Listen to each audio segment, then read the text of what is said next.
Julius Caesar, conqueror, dictator, lover, and the man who changed the calendar you still use every day. But did you know he might have been smuggled into Egypt inside a rug? Or that he was stabbed 23 times? But maybe not where you think. Stay until the very end for a final secret that will flip everything you learned in school. I'm your host, and on this channel, we dig up the wild, strange, and totally true moments from history. Let's dive into 10 incredible facts about Julius Caesar that your teachers probably left out. Fact number 1. Caesar came from an old noble family, but they weren't exactly rich. As a young man, he even survived a kidnapping by pirates. Now get this, he wasn't scared. He laughed at them, joked with them, and demanded they raise his ransom because he felt he was worth more.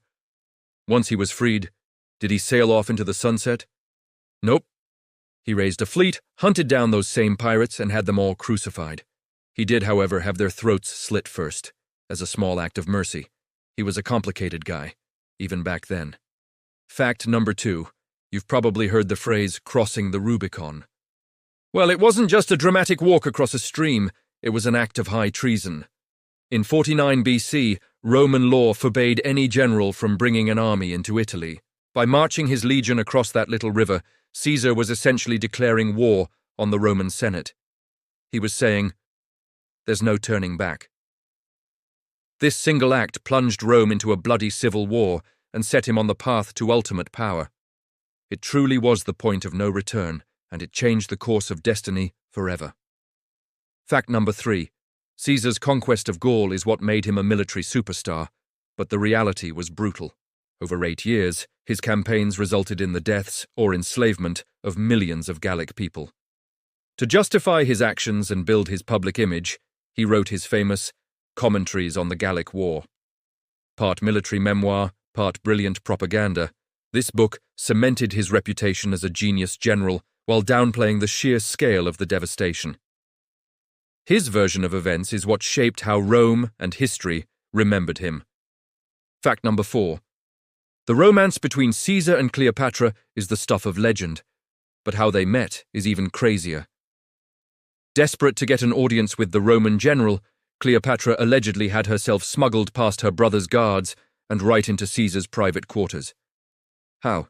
Some sources claim she was rolled up inside a carpet or a bedsack and delivered as a gift. The bold move worked. Their affair resulted in a son, Caesarion, whom Cleopatra claimed was Caesar's only male heir. This threw a huge wrench into the already messy politics of Rome and created a potential dynasty that terrified many in the Senate. Fact number 5. Ever wonder why February has a leap day every 4 years? You can thank Julius Caesar for that. Before him, the Roman calendar was a mess, drifting out of sync with the seasons. In 46 BC, Caesar introduced a major reform based on the solar year. The new Julian calendar had 365 days and added a leap day every 4 years to keep things aligned.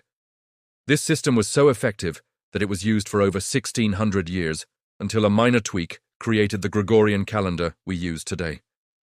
So, yes, every time you check the date, you're looking at a system designed by Caesar himself. Fact number 6. For a man of logic and military precision, Caesar had some strange superstitions. He was deeply aware of omens and prophecies.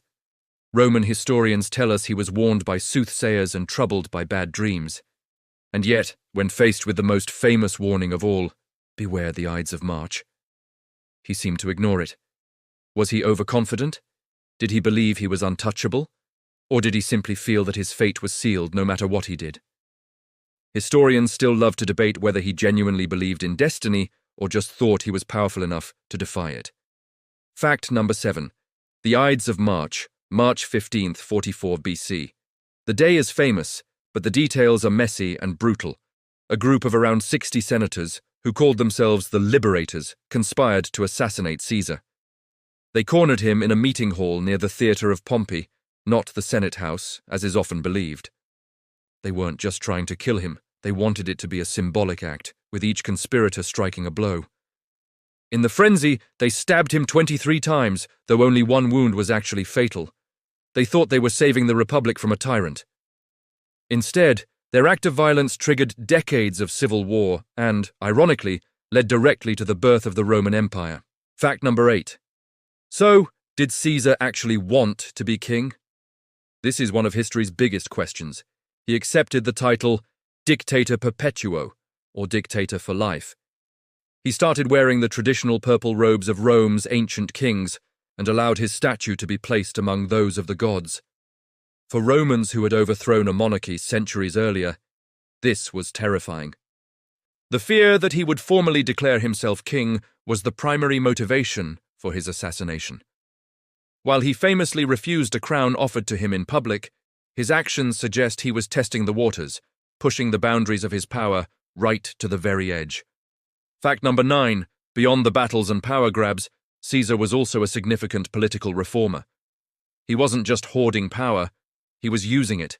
He tackled Rome's massive debt crisis, redistributed public land to his military veterans and the poor, and granted Roman citizenship to people in the provinces. He even expanded the Senate, packing it with his own supporters, yes, but also making it more representative of the wider Roman world. Some of these reforms were aimed at genuine stability, while others were clever moves to consolidate his control. Was he a reformer or a tyrant? The answer is probably both. And that brings us to fact number 10, the biggest secret of all. The Julius Caesar we think we know is a myth. The real man has been buried under layers of legend. Ancient writers turned him into a symbol of either greatness or tyranny. Shakespeare transformed his story into timeless drama. Hollywood gave him a movie star makeover. The true Caesar is a complex and often contradictory figure, a brilliant and ruthless general, a populist politician, a masterful propagandist, and ultimately just a man who made powerful enemies. And now for the final twist. The conspirators killed Caesar to save the Roman Republic, but that very murder was the spark that lit the fuse for its final destruction. Their violent act didn't save the system, it shattered it, paving the way for Caesar's heir, Octavian, to become Augustus, the first Roman emperor.